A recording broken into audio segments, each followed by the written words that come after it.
Dumako naman tayo sa North Luzon Expressway para alamin ang lagay ng trapiko roon. Marami pa rin ba ang lumalabas ng Metro Manila? Yan ang ulat ni Bien Manalo live. Bien? Maan sa mga oras na ito ay maluwag na ang kalsada at tuloy-tuloy na rin ang usad ng mga sasakyan dito sa kahabaan ng Balintawak Toll Plaza sa NLEX. At kung mapapansin mo, doon lamang sa bahagi ng RFID lane nagkakaroon ng pila ng mga sasakyan dahil marami pa rin sa ating mga motorista ang nagpapakabit ng RFID stickers. At ayon sa pamunuan ng NLEX, simula noong Biyernes, December 27 hanggang kahapon, nagsimula ang dagsa ng mga sasakyan sa expressway palabas ng Metro Manila na nagdulot ng trapiko.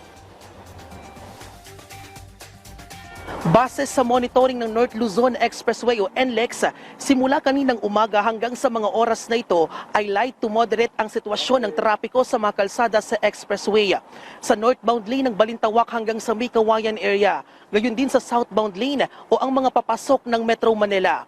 Ayon sa pamunuan, hindi nila kinailangang maglagay ng ambulant teller dahil manageable naman ang trapiko.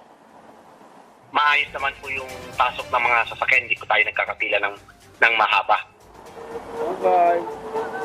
Patuloy na hinihikayat ng pamunuan ng NLEX ang mga motorista na magpakabit na ng RFID sticker sa kahit saang Easy Trip Station para sa mas mabilis at hassle-free na biyahe. Nakikipag-ugnayan na rin ng NLEX sa pulisya para sa pagtatalaga ng police personnel sa expressway, lalo tigit sa mga main toll plaza para masiguro ang seguridad at kaligtasan ng mga motorista.